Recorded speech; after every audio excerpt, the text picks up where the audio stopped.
কি হলো? মুখটা চিন্তাগ্রস্ত মনে হচ্ছে।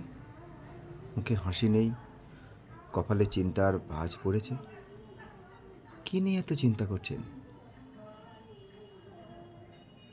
যদি আপনার জীবনে ভার বেশি হয়ে থাকে, তাহলে সুখবর।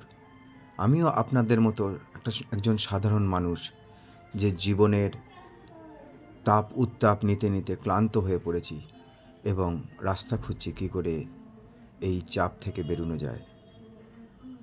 আমার নাম চন্দ্রনাথ বন্দ্যোপাধ্যায়। আমি বাই প্রফেশন একজন কোম্পানি সেক্রেটারি, কস্ট অ্যাকাউন্টেন্ট।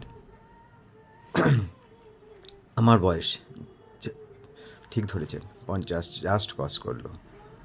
আমি আপনাদের আমার জীবনের অভিজ্ঞতা দিয়ে জীবনের নানা সমস্যায় কী করে সমস্যার সমাধান খোঁজা যায়, তাই কিছু কথা বলে, কিছু বই থেকে, কিছু জীবনের অভিজ্ঞতা থেকে, কিছু মহাপুরুষের জীবনের বাণী থেকে আপনাদের সাহায্য করব, যাতে আপনারা সামান্য হলেও একটু আলোর দিশা পান।